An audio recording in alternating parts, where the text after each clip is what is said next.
The lantern light inside the house had gone dark 3 hours ago, and still Owen Wallace had not moved from the doorway. His hand rested against the door frame, fingers white-knuckled against the weathered pine, and he could not make himself step forward or step back. He could only stand there in the cold December air of 1884, watching her work with the kind of quiet, unhurried purpose that made something in his chest feel like it was being pulled apart at the seams. Nora Turner had no idea he was watching, or perhaps she did and had decided it did not matter. She stood on the porch of his ranch house in the blue-black darkness before the New Year's dawn, her breath making small clouds in the frozen air, and she was hanging pine boughs along the porch railing with a length of red ribbon she must have bought herself in town. Cedar branches tied with calico scraps, a lantern she had lit and set on the post at the top of the steps. She moved carefully, deliberately, reaching up to loop the ribbon around a nail he had never put there for any such purpose, and the whole scene was so domestic and so achingly alive that Owen had to press his shoulder hard against the door frame just to stay standing. He had not celebrated the new year in 5 years. He had made no secret of this. He had in fact been brutally clear about it from the moment Nora arrived 3 weeks ago, hired as a cook and housekeeper through an arrangement made by his ranch foreman, a good-natured man named Eli Greer who had decided without Owen's permission that the Wallace Ranch needed a woman's hand and advertised accordingly. Owen had told her straight out, on the evening she arrived with her single trunk and her composure like iron, that he kept no holidays. No Christmas decorating, no New Year celebrating, no bunting, no ribbons, no pine boughs, none of it. He had said this with his back to her, washing the dust off his hands at the basin, and she had said simply, "All right, Mr. Wallace," and he had thought that was the end of it. He should have known better, because Nora Turner was not the sort of woman who heard "all right" as a permanent agreement. She heard it as the current conditions, subject to change as she saw fit, and now here she was at 4 o'clock in the morning on December 31st, 1884, decorating his porch without asking, and he was watching from the doorway like a man who had forgotten how to speak. The ribbon caught the lantern light and glowed warm and red against the dark wood. The cedar branches smelled like something he had buried 5 years ago and thought he would never have to smell again. Owen's jaw tightened. He pushed off the door frame and stepped back into the house. He did not go back to bed. He stood in the kitchen in the dark and listened to her moving on the porch above the sound of his own heartbeat, and he thought about 5 years ago, and about the woman he had loved before Nora arrived with her red ribbon and her quiet devastation, and he tried very hard to hate Nora Turner for making him feel things he had promised himself he was done feeling. He failed. He had been failing at hating Nora Turner for 3 weeks, and the failure was getting worse every day. The story of how Owen Wallace came to be standing in his dark kitchen on the last morning of 1884, gripping the edge of the counter, and trying to decide whether to go back out onto that porch, began the way all the worst and best things begin in a man's life, which is to say it began with a letter he did not write, and a woman he did not expect. Owen had come to the New Mexico Territory in 1873, 22 years old and carrying everything he owned in a canvas sack, and a belief, fierce and uncomplicated, that a man could make something real out of raw land if he was willing to bleed for it. He was willing. He had spent 6 years bleeding, and by 1879 he had built the Wallace Ranch into something that deserved to be called a ranch. 400 acres of good grazing land south of the town of Cimarron, a solid house of thick adobe and pine timber, a barn that did not leak, and a herd of 400 cattle that were fat on the autumn grass. He had also, by 1879, fallen in love with a woman named Clara Dumont, the schoolteacher's daughter from Cimarron, who had brown eyes and a laugh that you could hear clear across a pasture, and who had said yes when Owen asked her to marry him on a cold October evening with his hat in his hands and his heart in his throat. Clara had died in the spring of 1880. Fever. the kind that came fast and burned everything out of a person in a matter of days, and there was nothing the doctor could do, and nothing Owen could do, and he had sat beside her bed and held her hand until her hand went still.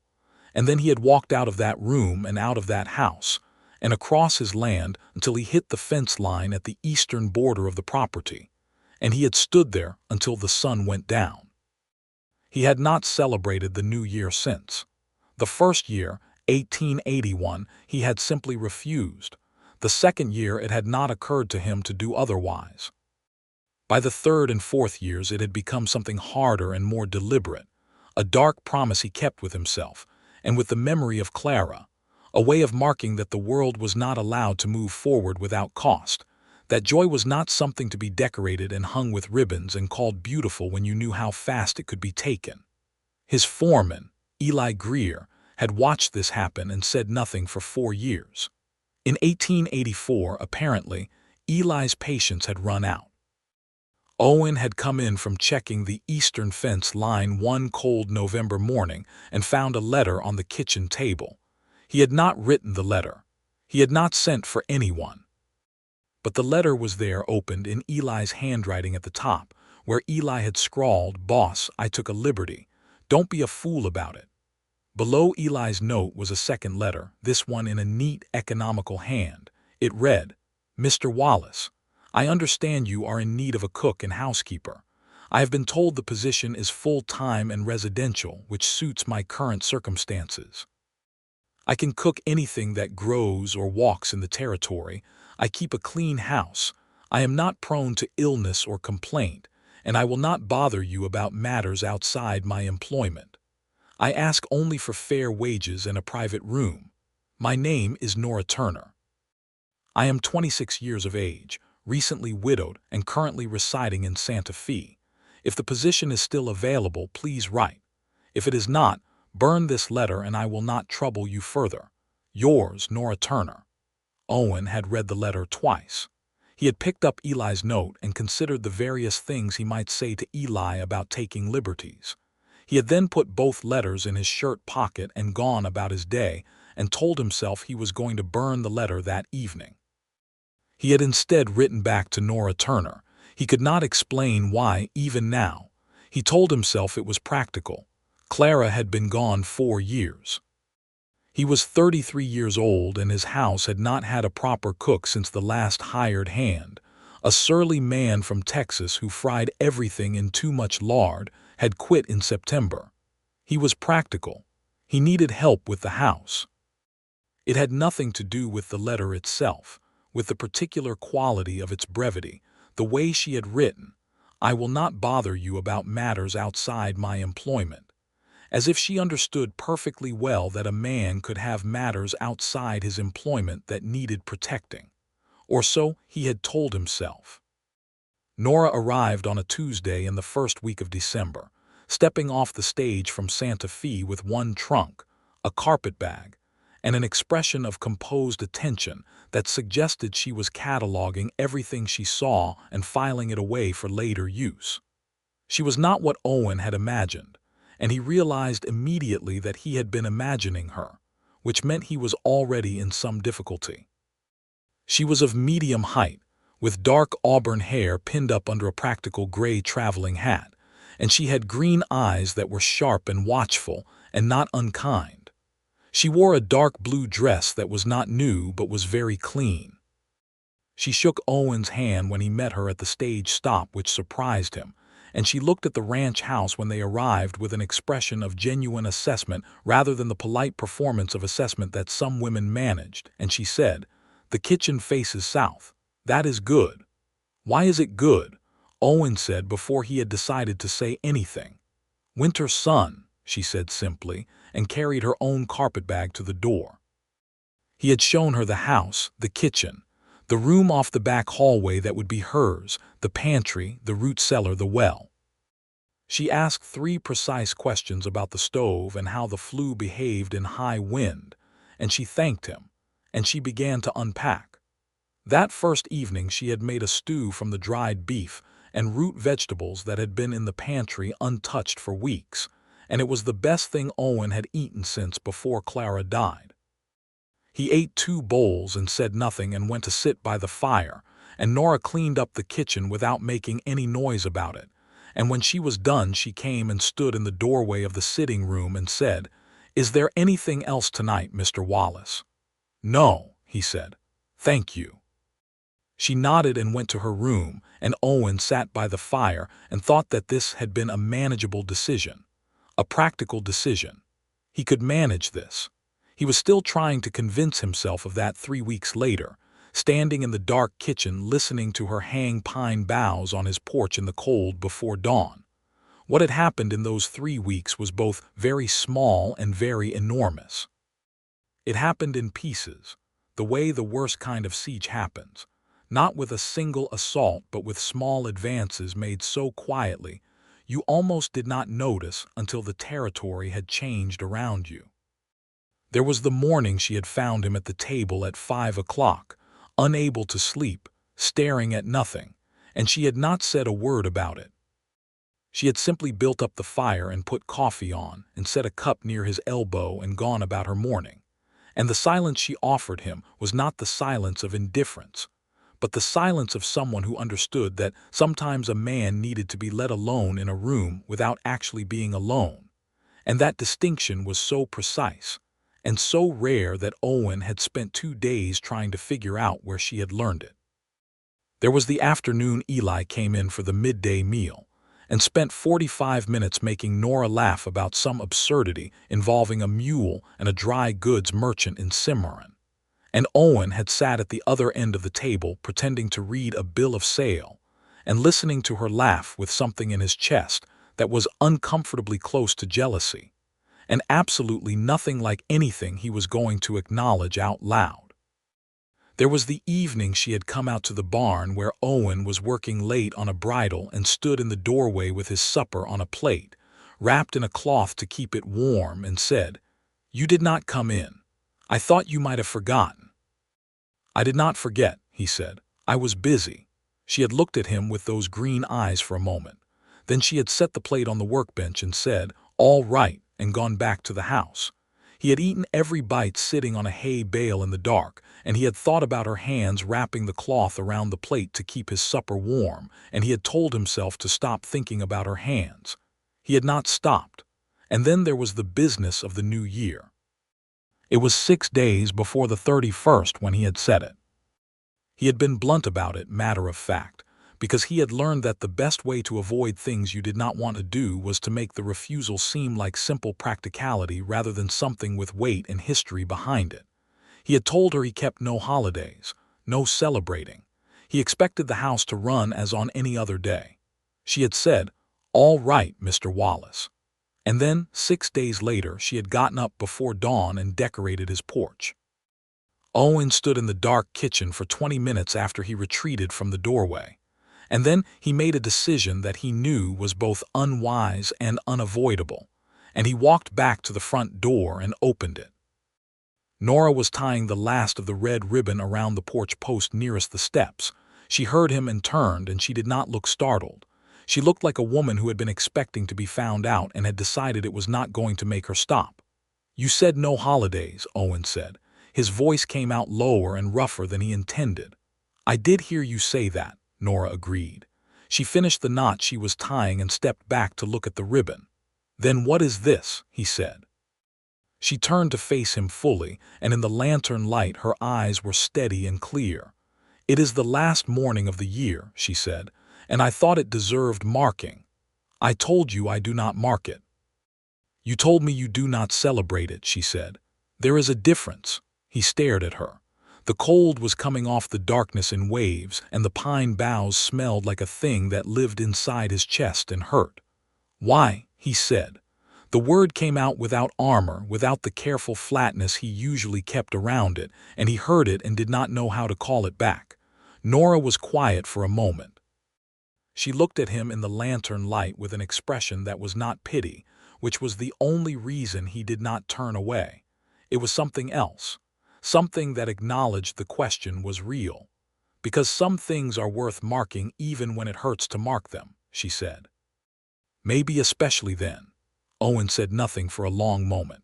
The ribbon was red against the dark wood of the railing, and the cedar branches smelled cold and sharp and alive, and he stood there in the doorway of a house that had been quiet for 5 years, and he did not go back inside. "Clara," he said. He had not said the name out loud to anyone but Eli in 4 years. Nora met his eyes. "Eli told me a little," she said quietly. "I am sorry. I am very sorry for your loss." "Then why decorate the porch?" "Because I think she would have wanted the porch decorated," Nora said. "I think the people we lose do not always want us to keep the world dark on their account." It was the most dangerous thing anyone had said to Owen Wallace in 5 years. It was dangerous because he could not argue with it, and could not dismiss it, and could not protect himself from it. It went through every wall he had built and landed somewhere unguarded, and the sensation of it was both terrible and like something breaking open. He stood in the doorway for a very long time. Nora did not move and did not apologize and did not take the ribbon down. Finally, Owen said, in a voice that was quieter than he intended, "The ribbon is going to come loose on that post. The knot you are using will not hold in wind." Nora blinked.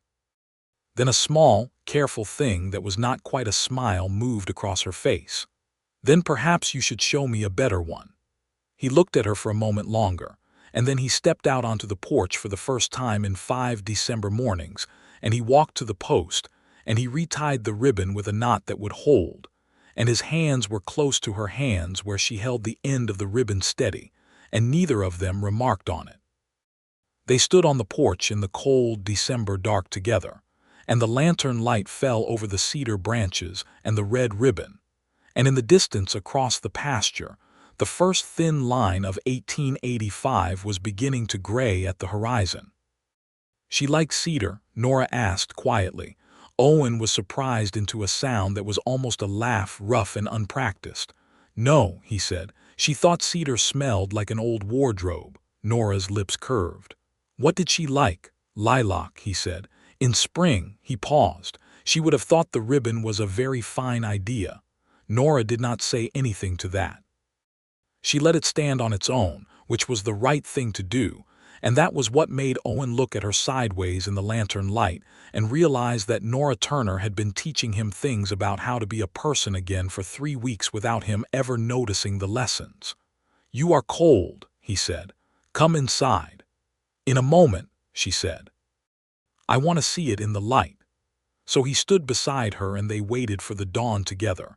And when the light came up gray and then gold across the frozen land and touched the ribbon and the cedar and the lantern, Nora made a small sound of satisfaction and said, "There. That is all I wanted."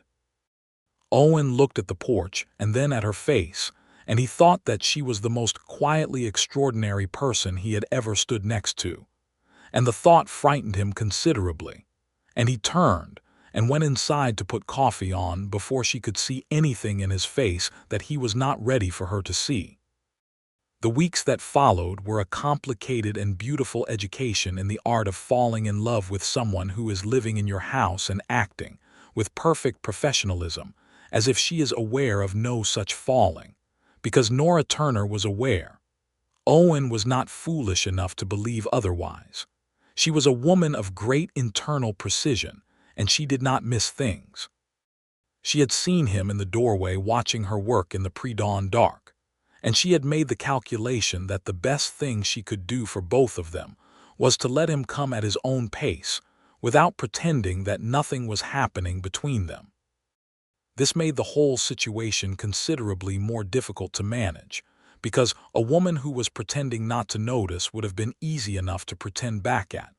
A woman who was gently, deliberately, exactly clear-eyed about what was happening, while asking nothing and taking no advantage, was another matter entirely. Eli noticed, naturally. Eli Greer was a big, cheerful man of 38 with a red beard and the instincts of a matchmaking grandmother, and he had the grace not to say anything directly, but the inability to keep the satisfaction off his face. He started finding reasons to eat his noon meal in the main house rather than the cook house.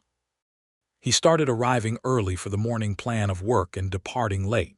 He told Owen, with his poker face deployed and not quite working, that Nora made the best biscuits he had encountered west of the Mississippi, and that it would be a shame to lose a cook like that to some other ranch.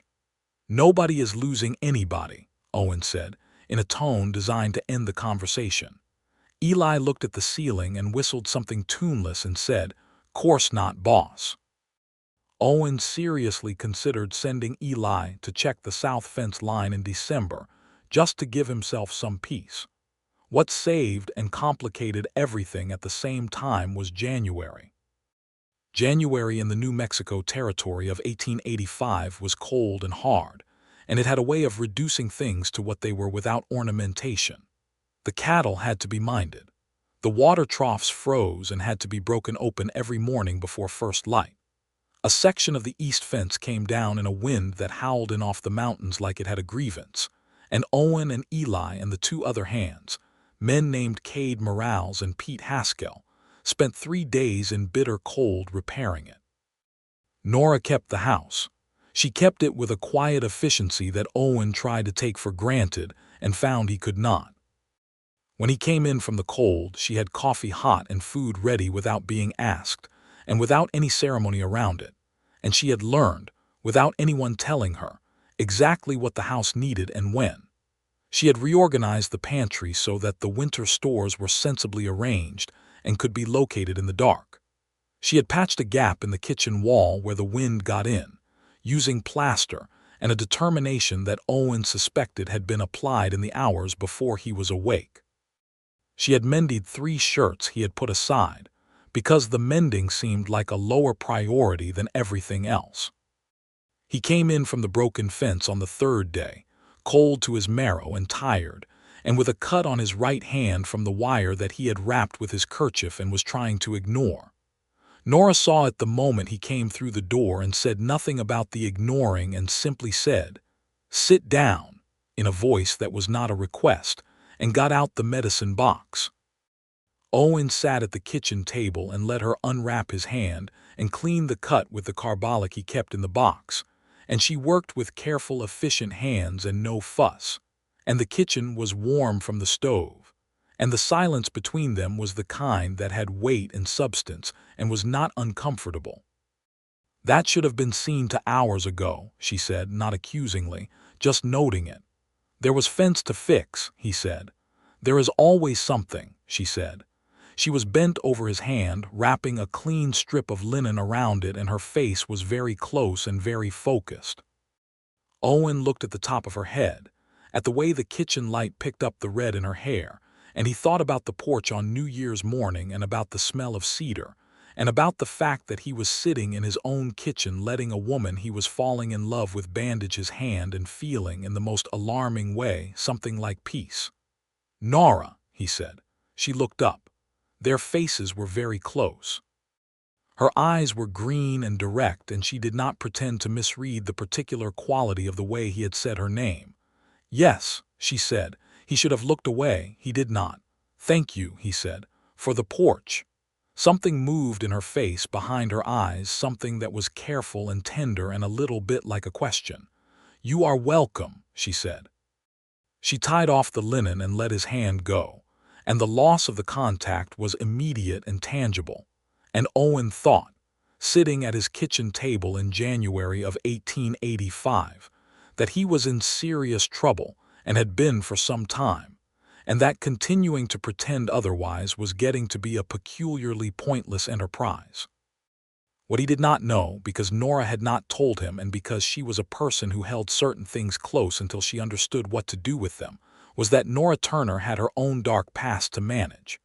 The widowhood she had mentioned in her letter was real. She had been married at 22 to a man named James Turner, a merchant in Santa Fe, and the marriage had been, by the measures available to a woman in her circumstances, a reasonable one.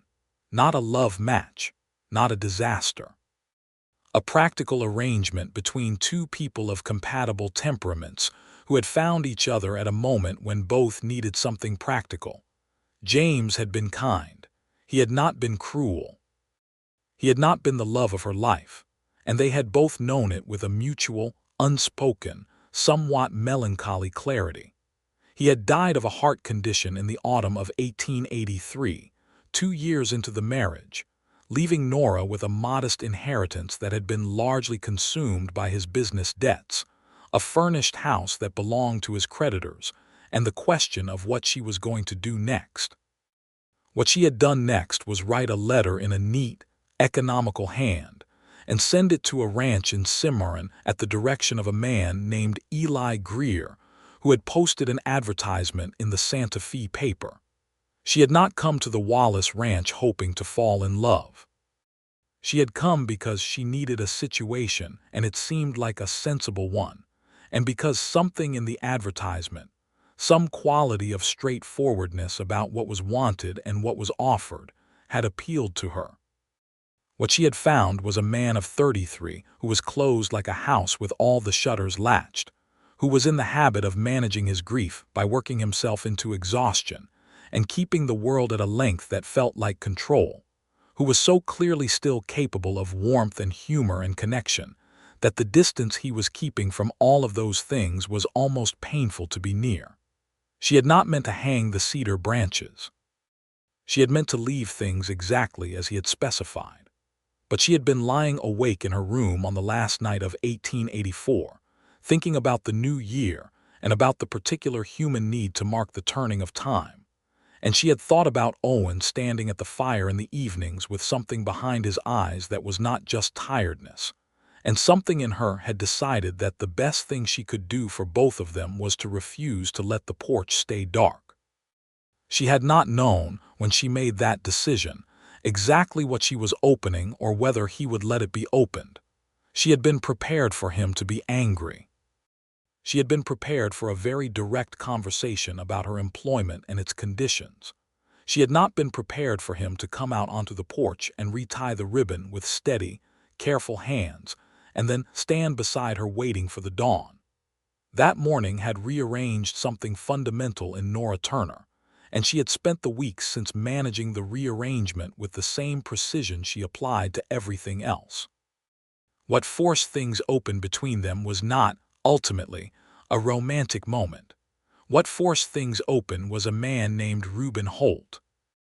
Reuben Holt was a rancher whose land abutted the Wallace property on the north side, and he was the kind of man who expanded not by working, but by watching his neighbors for the moment of weakness when something might be acquired.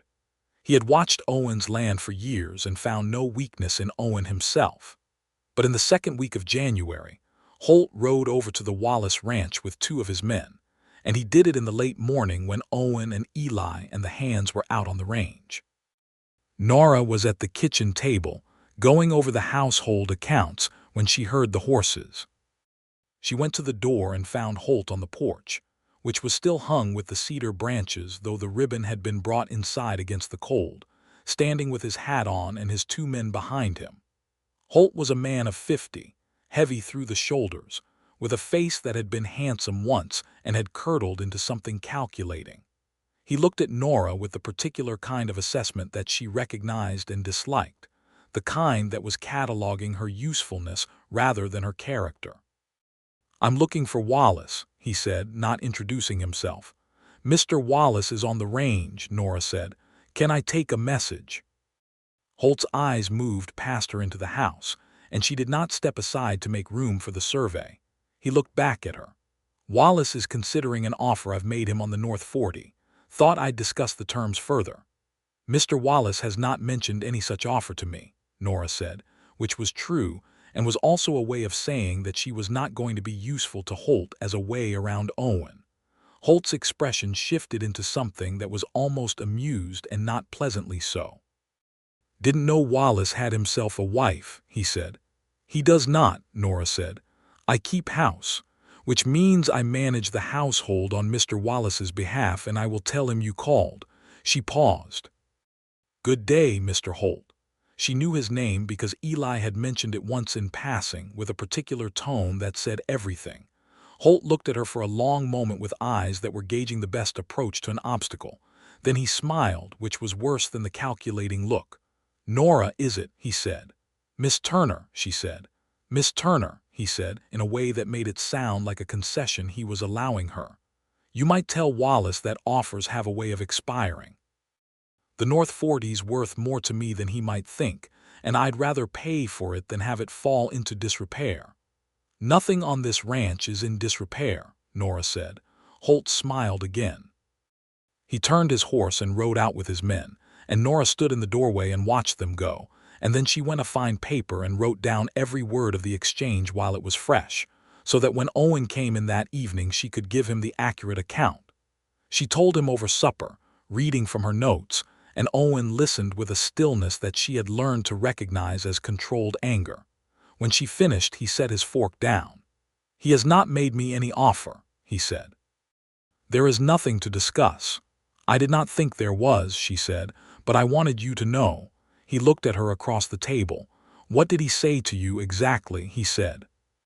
"Before the business about the land," she told him, including the comment about the wife. Owen's jaw tightened. "He was discourteous to you." "He was exactly as discourteous as I would expect such a man to be," she said evenly. "It was not alarming. I wanted to be accurate in my report." He was quiet for a moment. "You handled it well," he said. "I simply did not give him anything useful," she said, "which is not difficult when you have nothing to hide." Owen picked up his fork again. After a moment he said in a different, quieter tone, "He will come back." "Most likely," she agreed.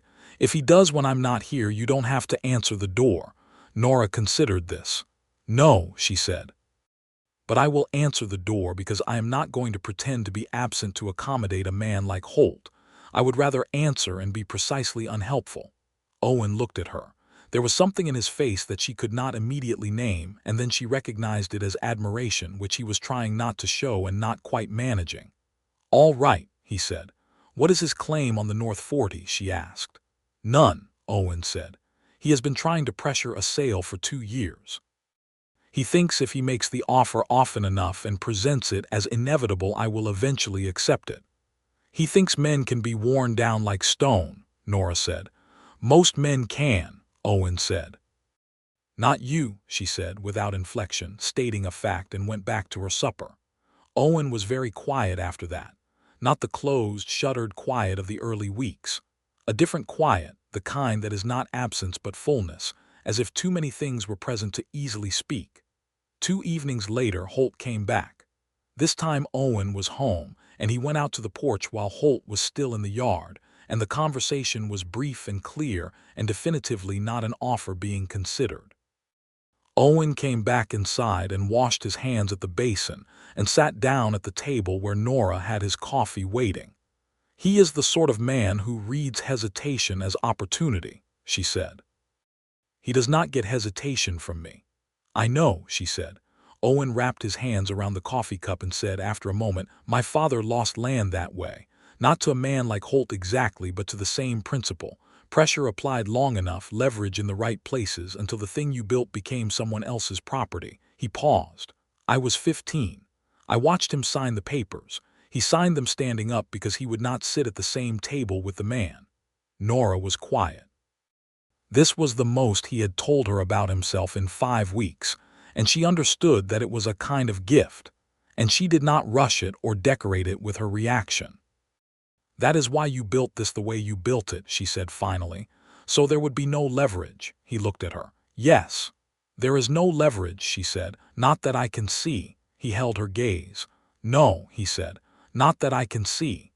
And then, because the sentence was both true and not entirely true and they both knew it, the kitchen went very quiet. The thing about falling in love slowly and carefully, and with great reluctance, is that when it arrives at its proper moment, it arrives with the full weight of everything that was held back, and there is nothing slow or careful about it then. It was the 3rd week of January when it happened, and it happened because of a storm.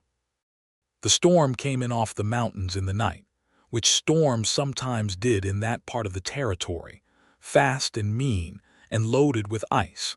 And by morning the world was sealed under a crust of frozen snow that made the ground impassable and turned the windows of the ranch house white.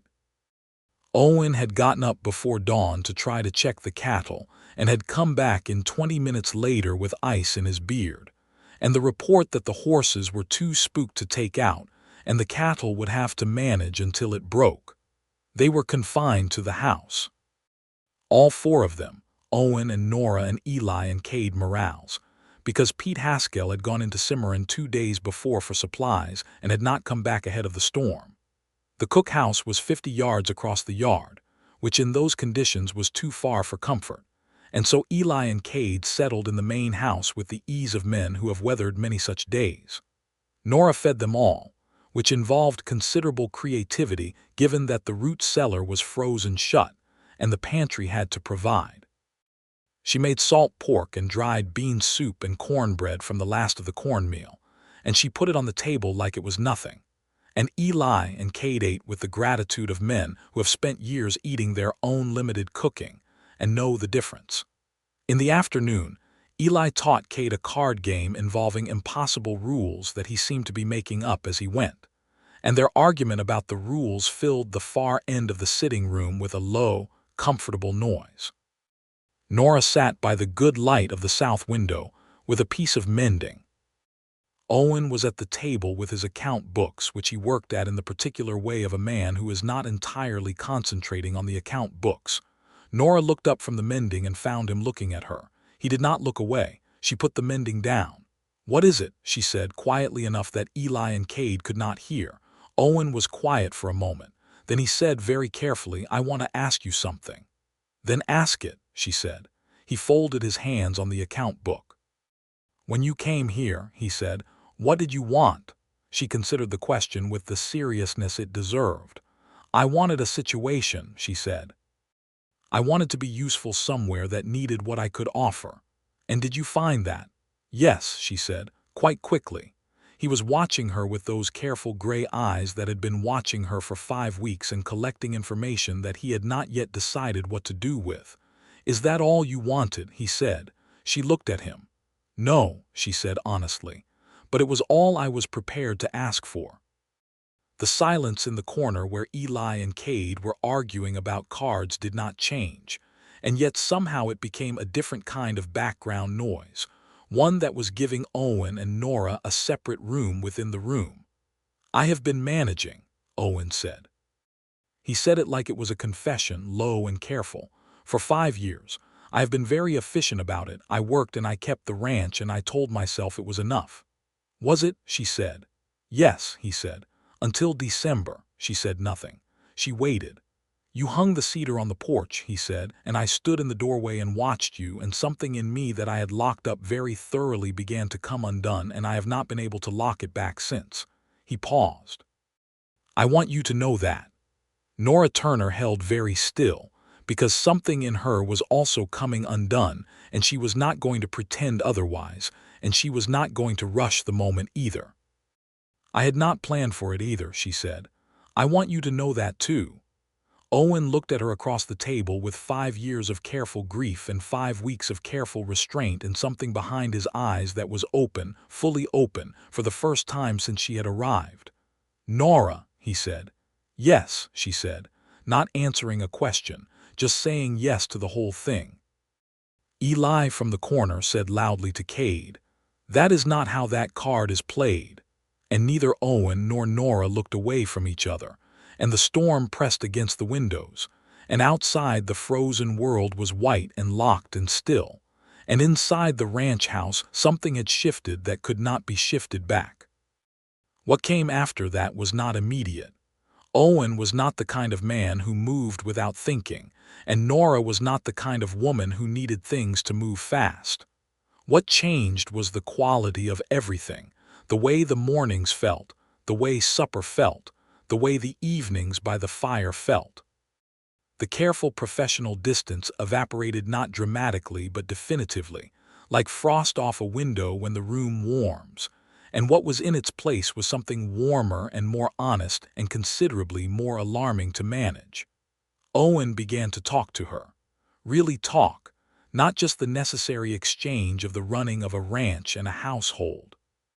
He told her about building the ranch, about the early years in the territory when he was 22 and everything hurt and nothing was certain, and he kept going anyway because he had already decided that going back was not an option he was going to allow himself. He told her about Eli finding him half dead with heat exhaustion in the summer of 1875, and nursing him back to something like health with a matter-of-fact competence that had made Owen, lying in his own barn unable to stand, laugh for the first time in months. He told her about Clara, too, in pieces, on different evenings, and she listened to all of it with the same quality of attention that she brought to everything, present and real, and not managing him or trying to fix the grief, just willing to let it exist in the air between them without making it smaller or larger than it was.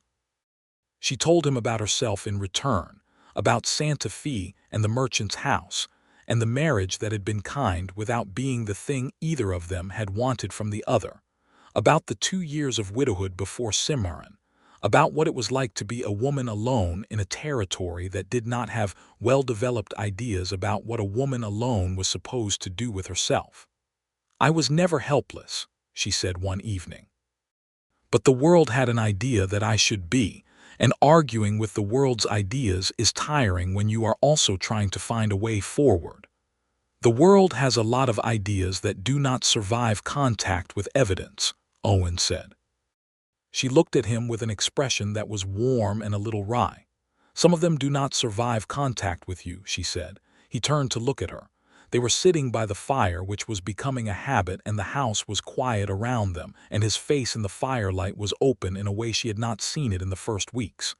"Is that a criticism?" he said. "No," she said. "It is an observation. You do not make room for ideas that do not hold up. It is a quality I find I value very much." Owen was quiet for a moment. Then he reached over, slowly and deliberately, and took her hand where it rested on the arm of the chair and held it. Nora looked down at their joined hands and then up at him. "I am not good at this," he said. "I want to be honest about that. I am better at working than at the other things." "I know," she said. "I do not need you to be good at it. I need you to be in it." "I am in it," he said, with a directness that was entirely Owen. "I have been in it since you told me the ribbon knot was inadequate."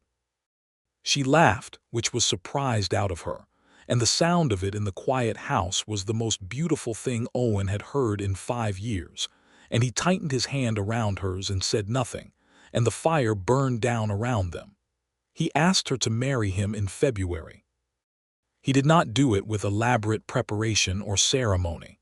He was not that kind of man, and she was not that kind of woman, and the elaborate approach would have felt, to both of them, like theater applied to something that was not theatrical but simply true.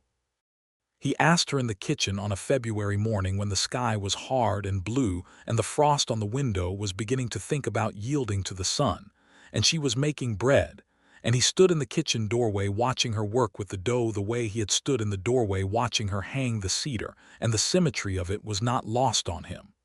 "Nora," he said. She looked up, flour on her hands. "Marry me," he said. Not a question exactly, more a declaration of intent offered for her consideration, which was exactly the form she would have predicted. She looked at him for a moment. Then she said, "Yes," in the same clean way she had said it in January. Owen came across the kitchen and kissed her for the first time very carefully, with his hands on either side of her face, and she left 2 flower handprints on the front of his work shirt, and neither of them mentioned it. Eli, who had somehow materialized in the barn doorway at the opportune moment, expressed his opinion of the situation later that afternoon by cooking a large and celebratory meal in the cookhouse and inviting himself and Cade and Pete Haskell to dinner. Owen looked at the extra plates Eli had laid and said, with a complete lack of conviction, "Nobody asked you to do this." "No," Eli said cheerfully, "but I did it anyway. That's generally how things get done around here." Nora caught Owen's eye across the table, and something passed between them that was warm and private and entirely their own. And Owen looked away before Eli could see the expression on his face and make things considerably worse. They were married in March, in Cimarron, at the church, which was a simple building of adobe and pine with wooden benches, and a minister named Caldwell who had married and buried and baptized more people in the territory than he could count, and had a dignified competence about all of it.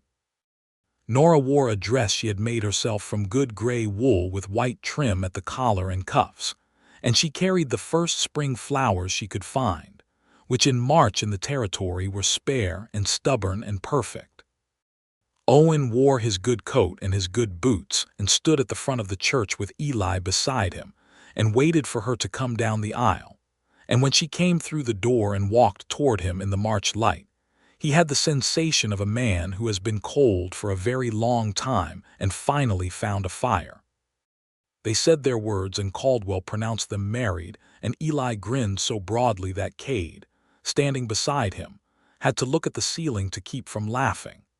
Owen kissed his wife in the church with more feeling than he had planned and less restraint than he usually permitted himself, and Nora put her hand flat against his chest and kissed him back with everything she had, and the handful of people who had come to witness made an approving noise.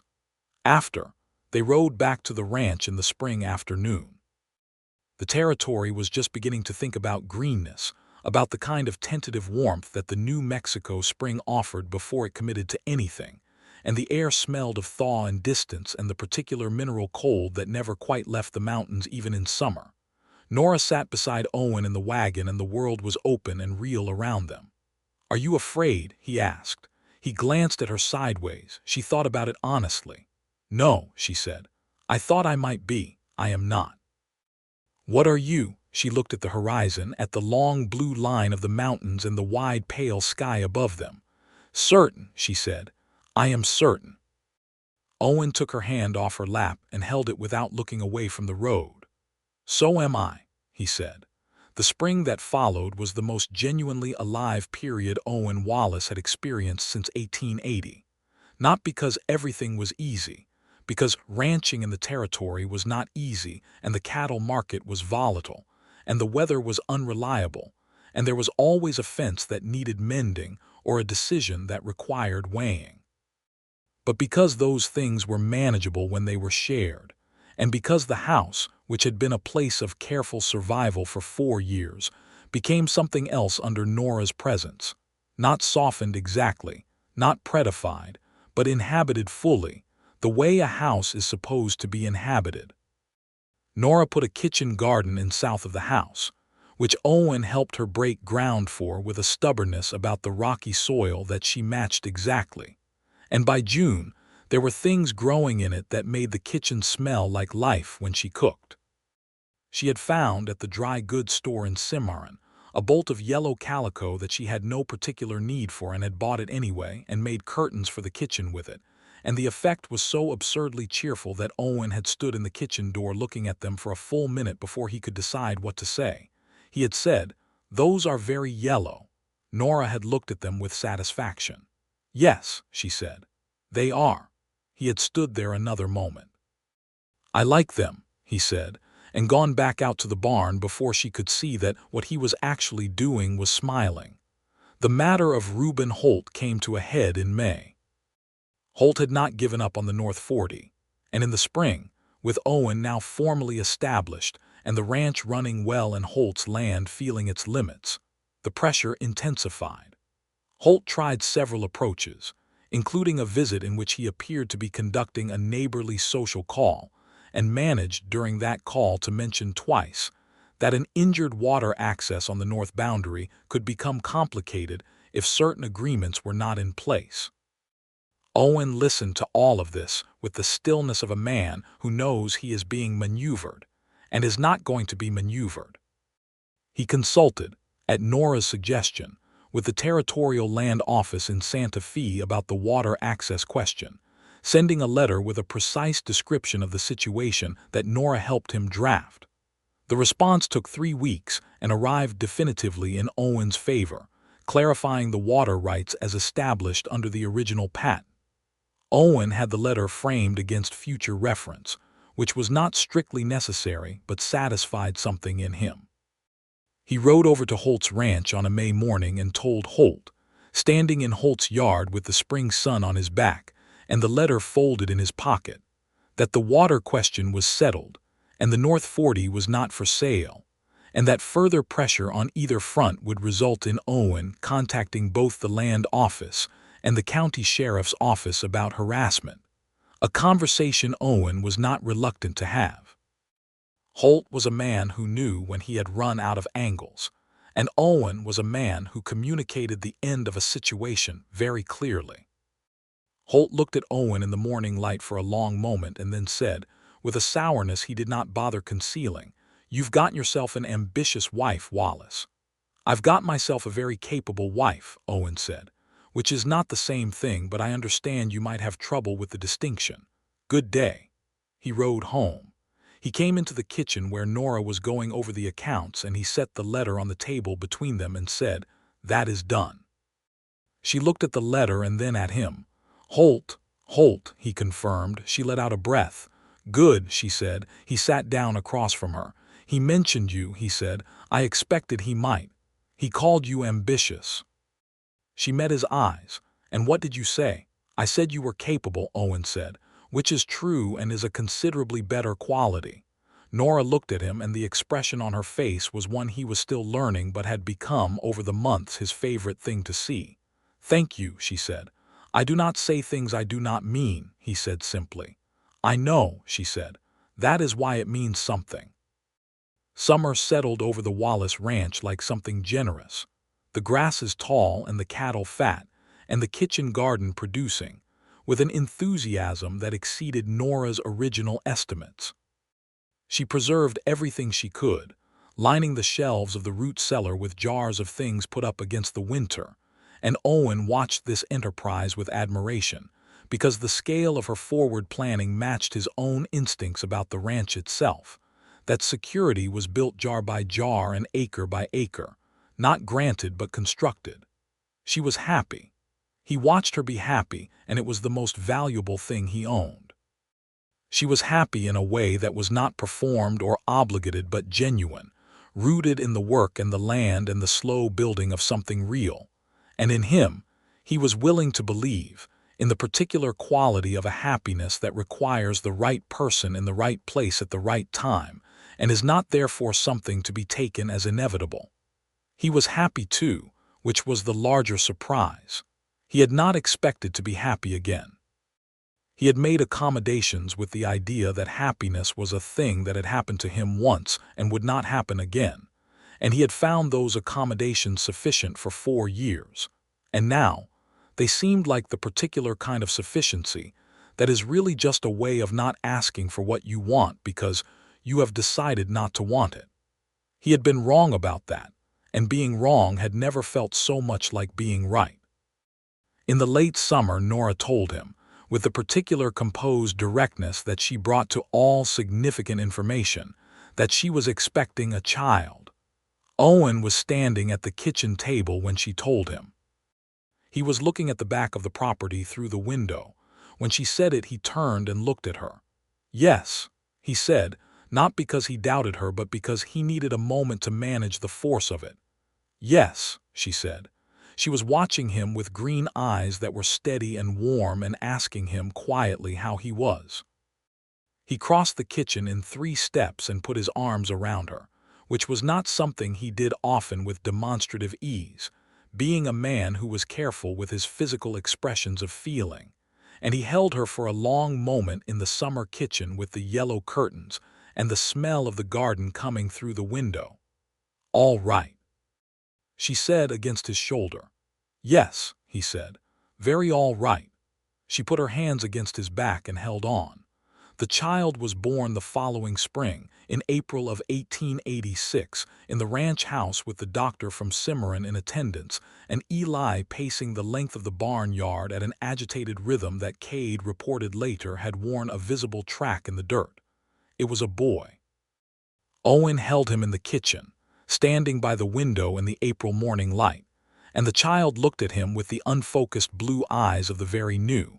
And Owen thought about 5 years of dark New Year's mornings, and one woman with red ribbon and cedar branches, and the particular stubbornness of life reasserting itself through every defense he had put against it.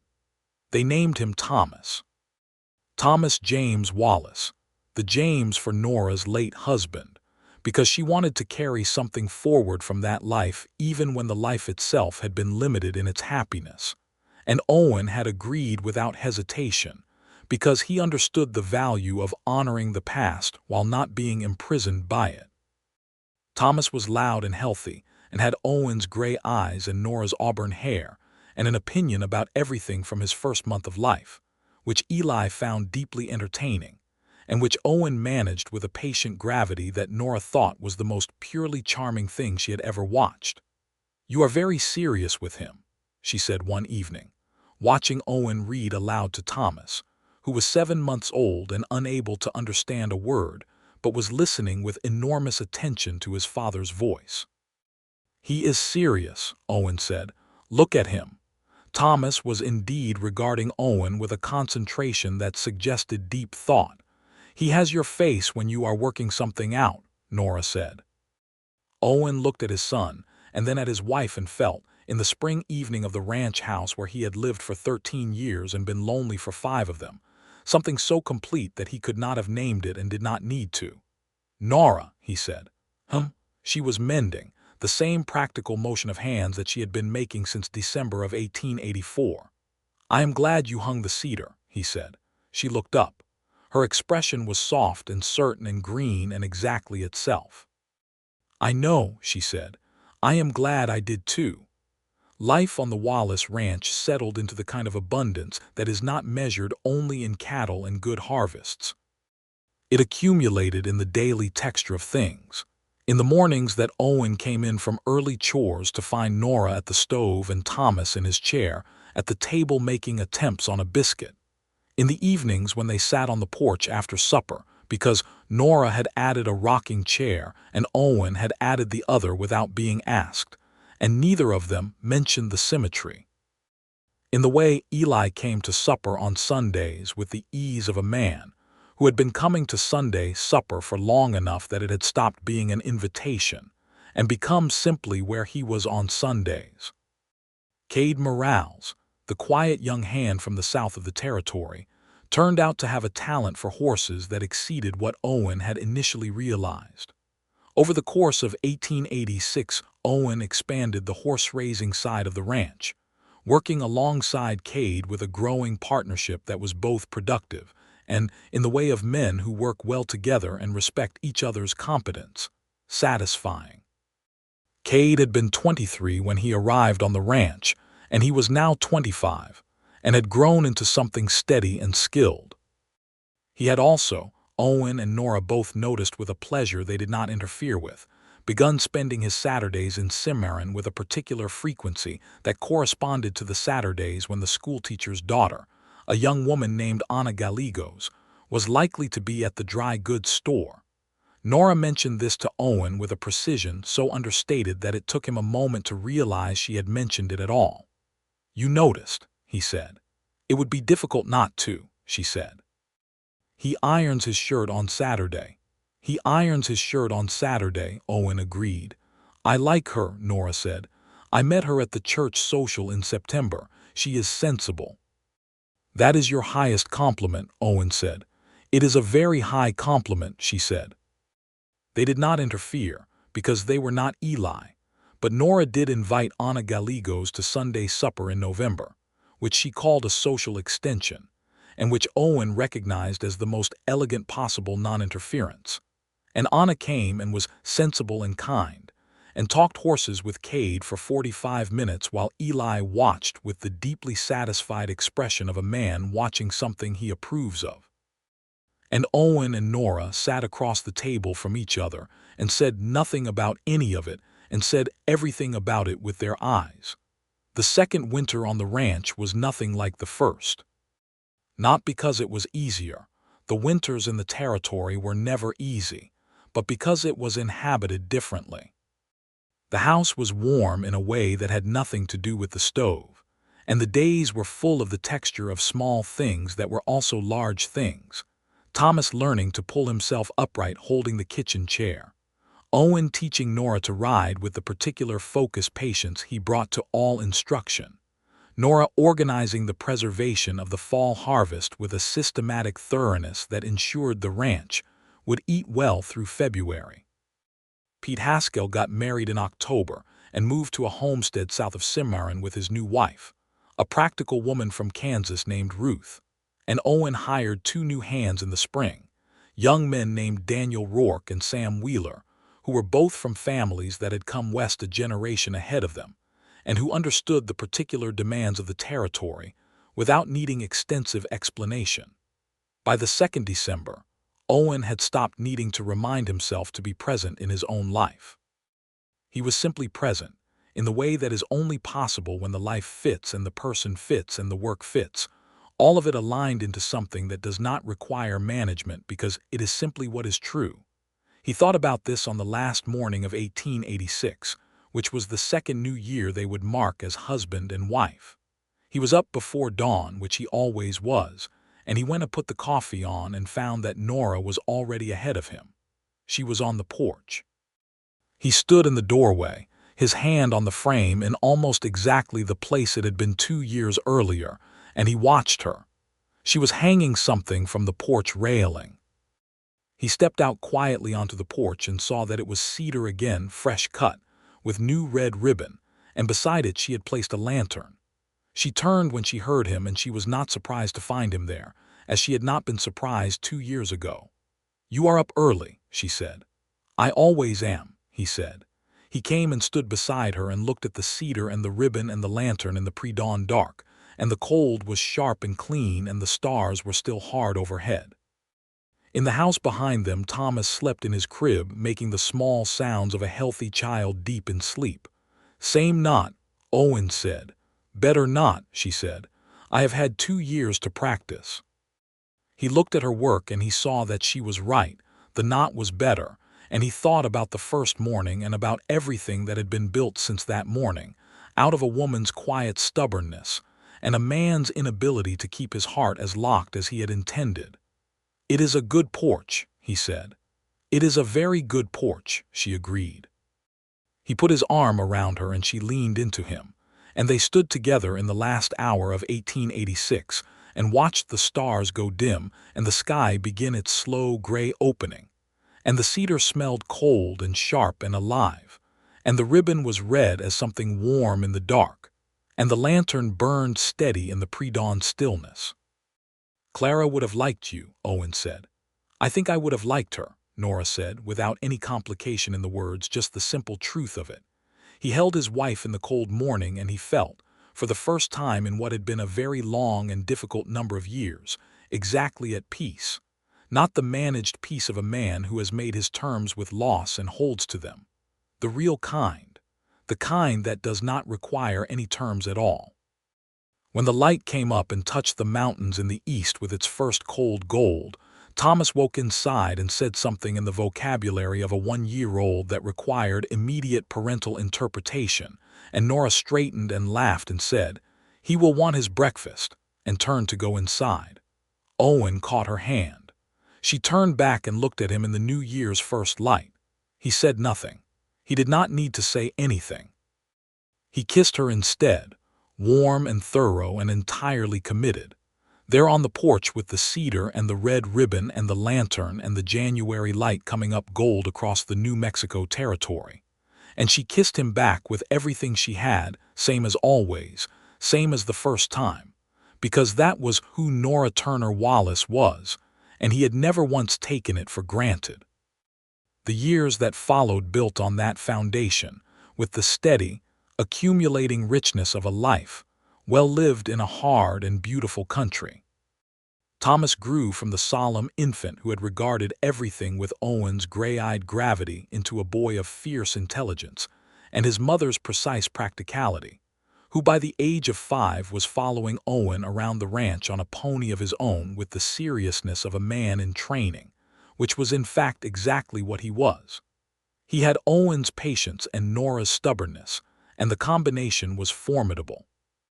In the spring of 1889, Nora told Owen she was expecting again, with the same composed directness she had brought to the first announcement, and this time Owen did not need a moment. He crossed the kitchen immediately and held her, and she laughed, which was surprised out of her by the immediacy of it, and he said against her hair, "Same feeling," and she said, "I know," and held on. The second child was a girl, born in November of 1889, and they named her Clara Rose. Owen had been the one to suggest it quietly on an autumn evening, and Nora had looked at him and said yes with her eyes before her mouth formed the word. Clara Rose Wallace arrived in the world with auburn hair like her mother and gray eyes like her father, and a voice that carried considerably further than Thomas's had, which Eli said indicated excellent future opinions. Thomas took his role as older brother with a gravity that was 5 years old and therefore both endearing and completely sincere. He explained to Clara Rose, in the months she spent primarily observing the world from a blanket on the kitchen floor, the important facts about horses and ranch work and the proper way to tie a knot, and she listened to all of it with the focused attention of someone absorbing information for later use. Cade Morales and Ana Gallegos were married in the spring of 1888, which was not a surprise to anyone, and they homesteaded on a piece of land 3 miles south of the Wallace Ranch that Owen had helped Cade negotiate, understanding what it meant to a man to build something of his own. Nora attended the wedding with Thomas on her hip, and the particular warm satisfaction of a woman who has watched a good thing grow without interfering with it. Eli Greer remained exactly himself, which was to say irreplaceable. He had, over the years, ceased to be merely a foreman and become something closer to family, in the way of a man who has been present for enough of the important moments that the distinction between employee and family has worn through.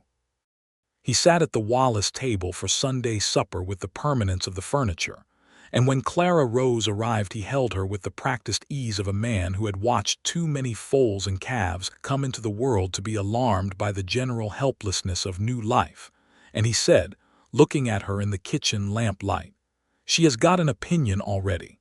Look at that face." Owen, standing at the window with his coffee, looked at his daughter and then at his wife, who was watching Eli hold the baby with an expression of complete, unornamented happiness, and he felt the fullness of his life like a physical weight, like the good weight of solid ground underfoot. The North 40, which Reuben Holt had coveted and failed to acquire, was by 1890 running 50 head of horses under Cade Morales's management, an arrangement with the Wallace Ranch that had grown from an informal partnership into something documented and formal and satisfying to both parties. The horses were good horses, the kind the territorial cavalry paid well for, and the kind that traveling families needed for the long pushes west, and the income they generated went a significant way toward making the Wallace Ranch something that could be passed to the next generation without debt. Owen thought about that sometimes, about Thomas growing up knowing this land, about Clara Rose riding the same pastures he had broken ground on in 1873. About the fact that what he had nearly sealed away behind 5 years of careful dark had not been destroyed, but had only been waiting, with the patience that good things have, for the moment when he was ready to come back to it.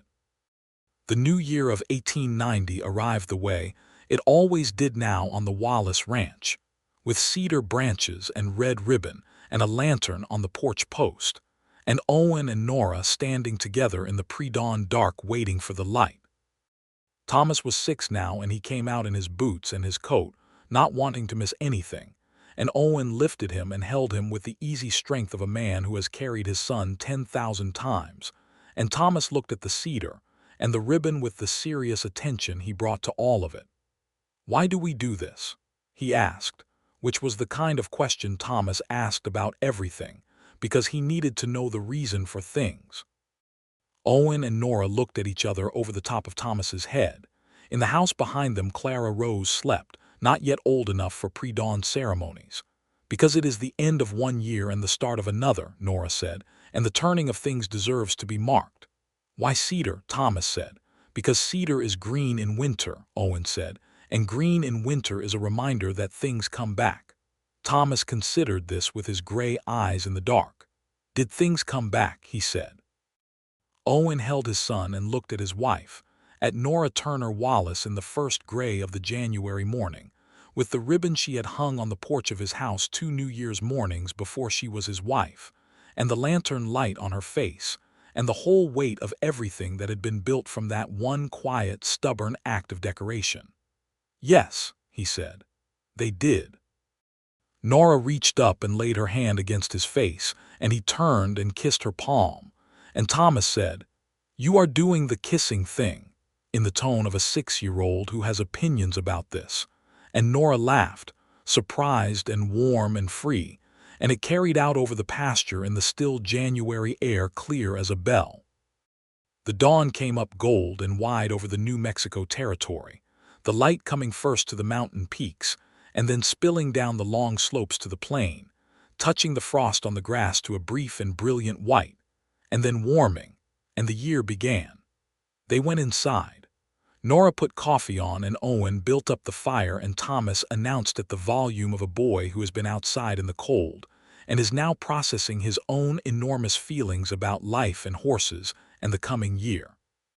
Clara Rose woke up and expressed her opinion of being left out of things with a clarity that Eli, who arrived for New Year's breakfast with his hat in his hands and a jar of preserves he had made himself, said was entirely expected from a Wallace. Owen stood in the kitchen with his wife and his son and his daughter, and the sound of Eli's boots on the floor, and the smell of coffee and the yellow curtains in the January light, and he thought about the doorway. The doorway he had stood in 2 years before his marriage, and 5 years after the worst thing that had ever happened to him, watching a woman he did not yet know he loved hang cedar in the dark, because she believed that things worth marking should be marked even when the marking cost something. She had been right.